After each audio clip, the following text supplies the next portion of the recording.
যে নিরাপত্তা ব্যবস্থার উন্নয়ন কতটুকু, তিনি তখন আমাদেরকে আলু পেঁয়াজের দামের গল্প শোনান। আমাদের আসলে জানা দরকার শরীফ ওসমান বিন হাদিকে 24 জুলাই আগস্টে যেই প্রজন্মের আত্মপ্রকাশ ঘটেছে, যাদের মাধ্যমে বাংলাদেশ পূর্ণ সার্বভৌমত্ব অর্জনের দিকে আরও এক ধাপ অগ্রসর হয়েছে। জুলাইয়ের সেই তরুণ প্রজন্মের যতগুলো আইকন আছে, শরীফ ওসমান বিন হাদি সেই তরুণ আইকনদের মধ্যে একজন, অন্যতম একজন। শরীফ ওসমান বিন হাদি পার্শ্ববর্তী রাষ্ট্র ইন্ডিয়ান হেজিমনির বিরুদ্ধে জোরালো কণ্ঠস্বর। তিনি আমাদের অনুপ্রেরণার একটা অংশ। জুলাই পরবর্তী সময়ে যখন আওয়ামী তৎপরতা বেড়ে চলেছিল, যেই জুলাই যোদ্ধারা বর্তমান ইন্টারিম সরকারের ভিত রচনা করে দিয়েছিল, যারা তাদেরকে গদিতে বসিয়েছে, যাদের রক্তের বদৌলতে বর্তমান সরকার বাংলাদেশে ফাংশন করছে, এক্সিস্ট করছে, সেই জুলাইয়ের শহীদদের এখনও পর্যন্ত তালিকা প্রকাশ করতে পারে না ইন্টারিম অথর্ব সরকার।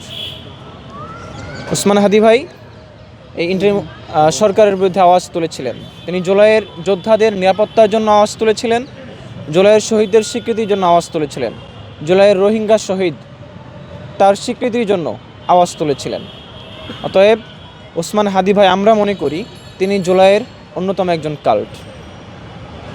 কালকে ওসমান হাদি ভাইয়ের উপর যে হামলা হয়েছে, আমরা তীব্র নিন্দা জানাচ্ছি এবং একই সাথে আমরা আমাদের স্বরাষ্ট্র উপদেষ্টা, যিনি মাংসের মধ্যে আলু খুঁজে বেড়ান, যিনি যখন দেশের নিরাপত্তা পরিস্থিতি বিঘ্নিত হচ্ছে, একের পর এক নাগরিক হত্যা হচ্ছে, খুন হচ্ছে, গুম হচ্ছে, ধর্ষণের শিকার হচ্ছে, যখন সাংবাদিকরা তাকে প্রশ্ন করে যে নিরাপত্তা ব্যবস্থার উন্নয়ন কতটুকু, তিনি তখন আমাদেরকে আলু পেঁয়াজের দামের গল্প শোনান। আমরা এই অথর্ব স্বরাষ্ট্র উপদেষ্টার পদত্যাগ দাবি করছি এবং অনতিবিলম্বে প্রশাসনের যে তৎপরতা, মাঠ পর্যায়ে প্রশাসনের তৎপরতা বৃদ্ধির দাবি জানাচ্ছি। এবং আমরা দোয়া করছি আজকের আমাদের ওসমান হাদি ভাই অসুস্থ অবস্থায় আছেন, হাসপাতালে আছেন। বাংলাদেশের লক্ষ কোটি জনতা তার সুস্থতার জন্য দোয়া করছে। আমরা আল্লাহ তাআলার কাছে আজকের এই জায়গা থেকেই আরও প্রার্থনা করতে চাই যে আমাদের যার দোয়া আল্লাহ তাআলার পছন্দ হয়, তার দোয়ার কবুলের মাধ্যমে আল্লাহ তাআলা পুনরায় জুলাইয়ের অন্যতম যোদ্ধা, অন্যতম সিপাহসালার শরীফ ওসমান বিন হাদি ভাইকে আগের মতো পূর্ণ সুস্থতার সহিত আমাদের মাঝে ফিরিয়ে দিন। আজকে যারা এই আয়োজন করেছে, আয়োজনের পৃষ্ঠপোষকদের ধন্যবাদ জানিয়ে আমাদের ওসমান হাদি ভাইয়ের সুস্থতা কামনা করে আমি আমার সংক্ষিপ্ত বক্তব্য শেষ করছি।